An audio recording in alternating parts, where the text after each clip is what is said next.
जैसे कि title suggest करता है ग्लोबल बाबा।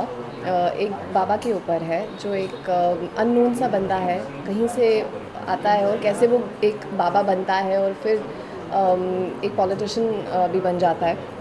और कैसे उसको मैं एक्सपोज करती हूँ। पूरी एक जर्नी है एक इस अननोन पर्सन की जो एक नॉर्मल से किसी शहर से उठता है और कैसे बाबा बनता है और कैसे मैं उसको एक्सपोज करती हूँ। क्या किरदार निभा रही है आप इस फिल्म में? मैं एक इन्वेस्टिगेटिव जर्नलिस्ट का किरदार निभा रही हूँ। बहुत ही छोटे शहर से है लड़की। एक बहुत ही फाइनेंशियली बहुत वेल ऑफ नहीं है और बहुत कुछ करना चाहती है अपनी लाइफ में। एक बड़े चैनल के लिए काम करना चाहती है, एक ब्रॉडकास्ट जर्नलिस्ट बनना चाहती है। वैसी टाइप का कैरेक्टर, बहुत सिंपल सी लड़की है और कैसे फंस जाती है वो बाबा के चक्कर में और फिर कैसे वो उस चक्कर से निकलती है। तो आप आज के ज़माने के हिसाब से किस तरह मानती हैं फिल्म रिलेवेंट है और क्या है ऐसा जो लोग देखने जाएंगे? इस फिल्म की यूएसपी क्या है? यूएसपी तो इसकी स्टोरी है। आई थिंक बहुत ही रेलिवेंट सब्जेक्ट है। आप न्यूज़पेपर खोलेंगे तो कहीं ना कहीं आपको किसी ना किसी बाबा के बारे में पढ़ने को मिलता है। किसी फलाना बाबा ने ये किया, फलाना बाबा ने वो किया, कोई अरेस्ट हो गया किसी बाबा की वजह से, या कोई बाबा अरेस्ट हो गया। तो कहीं ना कहीं रोज़ हम इन सब चीज़ों के बारे में पढ़ते हैं, सुनते हैं। हमने बस ऐसी एक कहानी उठाई है जो एक मिश्रण है इन सारी स्टोरीज़ का, और एक फिल्म बनाई है उसके ऊपर। अपनी निजी लाइफ में कभी ऐसा एक्सपीरियंस किया किसी बाबा के चक्कर में पड़ी, परेशान हो गई? नहीं, परेशान तो नहीं हुई हूँ मैं। एक्चुअली किसी पर्टिकुलर बाबा को मानती नहीं हूँ, बट ये मैं ये भी नहीं कहूँगी कि सारे बाबा बुरे होते हैं या ख़राब होते हैं। ऐसे बहुत सारे बाबा हैं जो अच्छा काम कर रहे हैं, जैसे कि बाबा रामदेव हैं। उन्होंने योगा जैसी चीज़ घर घर में पहुँचा दी है।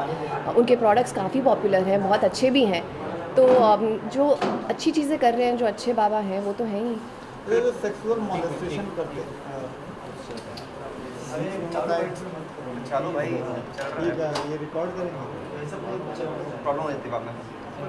गैप भी है ना, इसलिए बन गया, बहुत ज़्यादा हो रहा है। अच्छा, हाँ जी, फिल्म की शूट के और कुछ मेमोरी शेयर करना चाहेंगे? यार, हर एक दिन बहुत मेमोरेबल रहा है, क्योंकि इसमें बहुत सारे अच्छे कलाकार हैं, बहुत उम्दा एक्टर्स हैं। तो मुझे बहुत कुछ सीखने को मिला है, चाहे वो रवि जी हों या संजय मिश्रा जी हों, अभिमन्यु हैं, और मेरे सबके साथ सीन्स हैं। तो मेरे लिए हर एक दिन एक एक्टिंग स्कूल की तरह था और बहुत मज़ा किया। बहुत हंसी मजाक में फ़िल्म ख़त्म हो गई। पंकज और संजय मिश्रा जी ने मुझे बहुत हंसाया throughout the making of the film. तो बहुत मज़ा आया। कौन कौन सी फिल्में कर रहे हैं? अभी मेरी 2 फिल्में आ रही हैं। एक फ़िल्म 6 मई को आ रही है जिसका नाम है 7 Hours to Go, और एक दूसरी फिल्म मैं कर रही हूँ जो अरबाज़ खान प्रोडक्शंस के साथ है, वो एंड ऑफ द ईयर आएगी। और उसके अलावा मैं एक इंटरनेशनल शो भी कर रही हूँ, जो हम ऑस्ट्रेलिया, न्यूजीलैंड, पोर्चुगल, काफ़ी कंट्रीज़ में कर चुके हैं और अप्रॉक्सीमेटली 100 शोज़ हमने ख़त्म कर लिए हैं। अब होली भी नज़दीक है, तो होली किस तरह मनाती हैं आप और क्या तैयारियाँ हैं इस बात? सबकी तरह मैं भी रंग से होली खेलती हूँ। मुझे बहुत मज़ा आता है। Holi one of my favourite festivals है। पानी, रंग, गुलाल, सबके साथ खेलती हूँ। मेरे सारे दोस्त, मेरी फैमिली, हमारे लिए बहुत ही स्पेशल फेस्टिवल रहता है होली। और इनफैक्ट हमारी फ़िल्म में भी एक होली का गाना है, तो उसको फिल्माते हुए भी बहुत मज़ा आया था।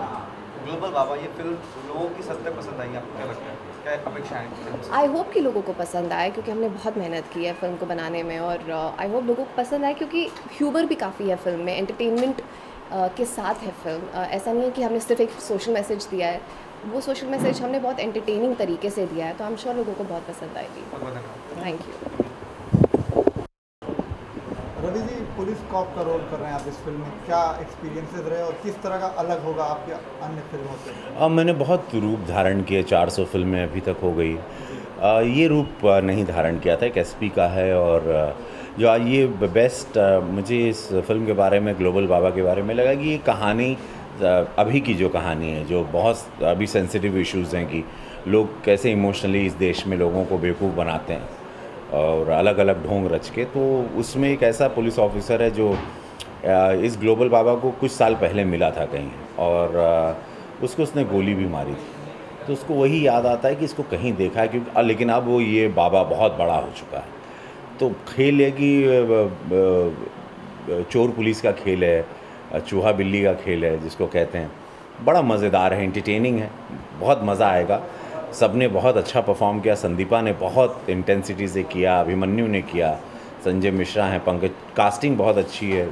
मनोज तिवारी जी का डायरेक्शन बहुत अच्छा है। सो एक अच्छे टॉपिक को लेके हम लोग आ रहे हैं फिल्म, और मैं सबसे रिक्वेस्ट करूँगा कि मुझे आप लोगों ने हमेशा बहुत प्यार किया और ये पोजीशन तक पहुँचाया। ये फिल्म आप लोग ज़रूर देखने जाएगा। पब्लिसिटी कम लग रही होगी आप लोगों को जो भी, लेकिन इसकी जानकारी लेके इसको आप ज़रूर देखिएगा। देखने के बाद इसकी माउथ पब्लिसिटी करके भी इस फिल्म को चलाइएगा, क्योंकि मुझे डबिंग के दौरान ये फिल्म बहुत अच्छी लगी थी और कहीं पे भी आपको बोरियत महसूस नहीं होगी। आज का सिनेमा है ये, अभी का सिनेमा है और फुल है, जितना मसाला है वो कहीं पे भी आपको लगे अरे बोर नहीं है, हंसते हंसते आपको बहुत बड़े मैसेजेस मिल जाए। फिल्म के राइटर सूर्या के बारे में क्या कहना चाहेंगे, जिस तरह से उन्होंने कहानी को लिखा है? मैं राइटर साहब को बहुत, बिकॉज जब राइटर और डायरेक्टर अच्छे होते हैं तो फिल्म अच्छी होती है, तो मैं राइटर साहब को पूरा 100% क्रेडिट दूंगा कि उन्होंने, और प्रोड्यूसर ने भी कहीं कोई कमी नहीं रखी। तो इन शॉर्ट बहुत अच्छी फिल्म जो पर्दे पे आ रही है। थैंक गॉड कि ये फिल्म आ रही है, बस इसको अच्छे से स्क्रीनिंग मिल जाए, अच्छी रिलीज़ हो जाए तो अच्छा सिनेमा लोगों के सामने आएगा। मैं नहीं चाहता ये सिनेमा आके चला जाए, ये मैं चाहूँगा, दिल से दुआ है कि ये फिल्म सब लोग देखें, क्योंकि मुझे बहुत अच्छी लगी फिल्म। तो मैं, मेरे जितने चाहने वाले हैं आप लोगों के द्वारा कि आप लोग प्लीज़ जाके इसको ज़रूर देखिएगा। कहीं आप लोगों को नहीं लगेगा कि आप लोगों के साथ चीटिंग हुई, आप लोगों का पैसा कहीं व्यर्थ जाएगा और आप लोग बोलेंगे नहीं वाकई में एक अच्छा सिनेमा देख के हम लोग बाहर आ रहे हैं। रवि जी, रियल आज का दौर चल रहा है, उनमें आप बाबाओं के बारे में आपका क्या कहना है, और आपके साथ कभी निजी एक्सपीरियंस? मैं देखिए, मैं बिहार यूपी को जानता हूँ, मैं देश को जानता हूँ, मैं भटकता रहता हूँ, इतनी फिल्में करता हूँ, हर भाषाओं में करता हूँ, तेलुगु में भी जाता हूँ, तो मैंने हर प्रांत में देखा है कि कहीं ना कहीं ढोंग सब लोग रचते हैं। और ये हम क्या सबको पता है कि डेफिनेटली बहुत सारे ढोंगी बाबा भी हैं और जो अरबों खरबोपति बन के बैठे हैं, ये उसकी कहानी है। तो आप लोगों ने पर्दे पे नहीं देखा था, पर्दे पे रियलिस्टिक वे में कैसे होगी, और ऐसे ऐसे सुंदर लोकेशंस हैं, ऐसे ऐसे रियल लोकेशंस हैं जो कि आपको बहुत अट्रैक्ट करेंगे। ये बोलने से समझ में नहीं आएगा, जब आप ये फिल्म देखेंगे तो पता चलेगा कि वाकई में फिल्म को बहुत दिल से, बहुत ही आत्मा से बनाया गया है। रवि जी, कौन कौन सी फिल्में कर रहे हैं फिलहाल आप? अभी कुछ 11-12 फिल्में हैं, उसमें मेरी 5 हिंदी आ रही हैं। एक इंडो ब्रिटिश फिल्म है राधिका आप्टे के साथ, बोम्बेरिया, वो कंप्लीट। एक जूली 2 कर रहे हूँ, वो लीड है वो दीपक सिद्धसानी की, वो काफ़ी महंगी फिल्म है, वो अभी हमने फिनिश की। एक मिर्जिया एक फिल्म है, और मोहल्ला 80 आ रही हमारी फिल्म। सनी साहब ने उसकी डबिंग सनी साहब ने उनकी डबिंग ख़त्म कर दी, तो वो अब रिलीज़ पर है। कंट्रोवर्सी थी मोहल्ला। हाँ, वो आनी चाहिए फिल्म, जैसे ग्लोबल बाबा है वैसे ही उसी तर्ज पर मोहल्ला 80 भी है। तो ऐसी सब फिल्मों का हिस्सा हूँ मैं। काफ़ी फिल्में, तेलुगु कुछ 4 फिल्में हैं, भोजपुरी 5 हैं। तो ये साल 2016 में करीबन 12-13 फिल्में मेरे फैंस को हर राज्य में अलग अलग रूप में देखने में दिखाई दूँगा मैं।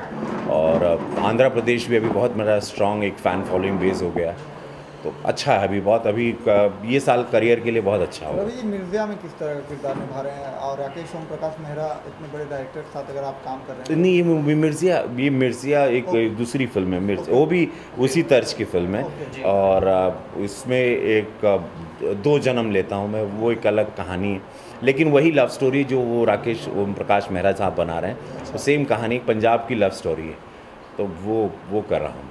और होली भी नज़दीक है, और आप लोग जाने जाते हैं होली अच्छे से मनाने की, इस बार की क्या खास है? हाँ, होली वही अद्भुत होगा, भांग रगड़ा जाएगा और मला जाएगा, मस्त रहेंगे। मैं होली का इंतज़ार करता हूँ। टाइम्स म्यूज़िक के लिए कोई गाना भी गाया है मैंने, वो होली पे रिलीज़ होगा। पहली बार मैं सिंगिंग भी किया हूँ। 1-2 लाइन? अरे नहीं, अभी गाना मत गाओ, मैं पगला जाऊँगा। 1-2 लाइन सर। एक तो इतना काम करता हूँ, समझ में नहीं आता क्या गाऊँ। नया रूप प्रेजेंट हो रहा है दर्शकों के सामने। मैं आपको सीडी भेज दूंगा। अरे 2 लाइन सर। अरे बिल्किस, वो गाना क्या गाया था मैंने, कौन सा वाला था? होली का कुछ, इसमें भी एक होली का गाना है। हाँ, इसमें होली का गाना है, मत पूछो हमको, तो मेरी याददाश्त बहुत कमज़ोर है। सुना दे तो बहुत अच्छा। तो तुम पगले हो क्या, तुम पूरा बेचना चाह रहे हो? ऑडियंस के लिए संदेश होली के लिए। हाँ, होली के लिए संदेश। अरे होली खेले रघुवीरा वध में, होली खेले रघुवीरा, बोला सारा रा। होली है, होली पे मिलना ना, फिर पगलाए रहेंगे तब अच्छा गाएंगे। चलिए, thank you sir, thank you very much.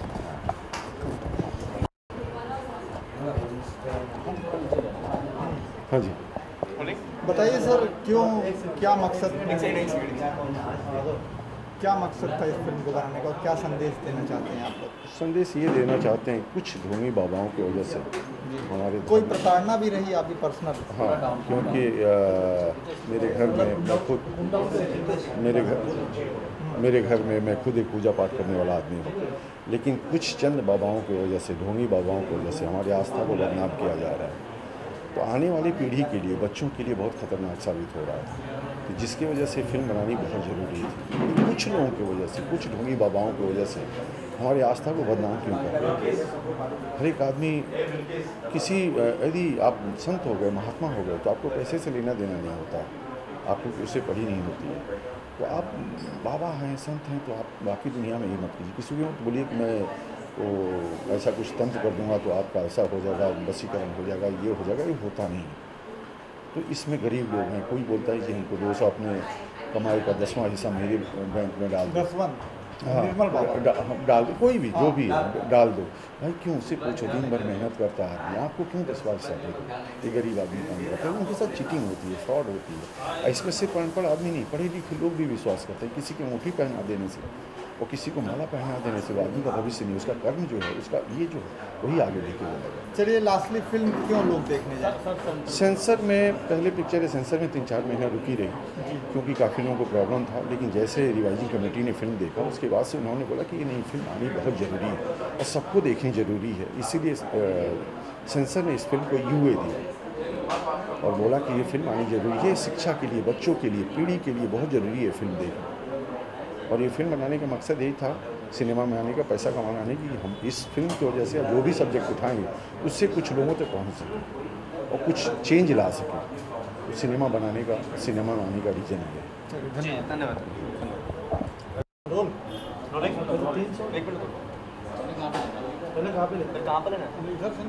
हाँ, सूर्या जी, क्या कहना चाहेंगे आप? क्यों ये कहानी लिखी और अब कहाँ से ये दिमाग में आया? देखिए, बाबाओं पे कहानी लिखना इतना आसान भी नहीं था, बहुत चुनौतीपूर्ण बड़ा था, क्योंकि थोड़ी सी गलती की नहीं कि सर पे आपके पत्थर पड़ना तय था। इस वजह से हमने बड़ा सोच समझ के, जो मैंने पत्रकारिता की ज़िंदगी में देखा कि बाबाओं के आश्रम में क्या होता है, जो ढोंगी बाबा हैं, उनको देख करके मैंने एक कहानी संरचना की और उसको एक मूर्त रूप दिया जो कि पर्दे पर उतर गई है। और 11 मार्च को आप लोग फिल्म को देखेंगे और आप लोग इस फिल्म को हिट बनाइए। इस फिल्म के प्रोड्यूसर को आप किस तरह धन्यवाद देना चाहेंगे कि आपकी उन्होंने एक तरह से एक सपोर्ट किया और इस कहानी को बड़े पर्दे पर ला रहे हैं? बंसल जी को एक नई कहानी की तलाश थी, ऐसी कहानी जो कि उनके दिमाग में पहली बार में ही क्लिक कर गई। और उन्होंने 3 बजे कहानी सुनी, रात को 8 बजे कहा चलते हैं बम्बई, और बम्बई चल के इस फिल्म के बारे में कैसे क्या करना, सब कुछ करना है। तो एक तरह से कहा जाए कि बंसल इस फिल्म को, कहानी को लेकर पूरी तरह से कन्विंस थे। और सबसे बड़ी अच्छी बात है कि हमें डायरेक्टर भी ऐसे मिले जो इस कहानी को मूर्त रूप देने में पूरी तरह से भूमिका, एक सहायक भूमिका निभाई और निर्णायक भूमिका निभाई और एक अच्छी फिल्म पर्दे पर लाई। चलिए बंसल जी, आपसे जानना चाहेंगे क्या ऐसा था सब्जेक्ट के अंदर जिससे आपने इस फिल्म को करने को? देखिए, बड़ा रियल सब्जेक्ट था और जब सब्जेक्ट मैंने सुना तब किसी भी बाबा का कुछ यहाँ स्कैंडल सामने आया हुआ था नहीं जी। और जिस समय हमने ये स्टोरी सुनी है, बड़ी यूनिक और नई स्टोरी लग रही थी। कहीं ना कहीं मन में ये बात थी कि हम ये सब चीज़ें ला रहे हैं पर्दे पे, कई लोगों की कोई आस्था या कई लोगों के इमोशंस हर्ट ना हो। लेकिन आप देखें पिछले कुछ सालों में, 1-2 सालों में कई चीज़ें सामने ऐसी वाली आई हैं जिसको हमें कहने की कोई ज़रूरत नहीं है। तो हमने जो कुछ उस फिल्म में दिखाया है वो एक रियलिटी है।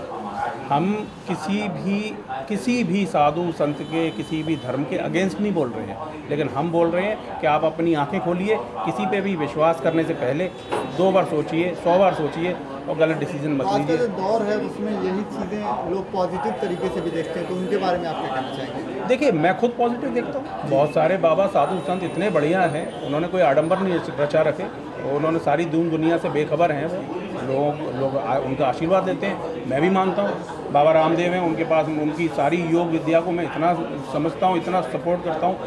पूरे हिंदुस्तान में अलग जगह दी उन्होंने योग की।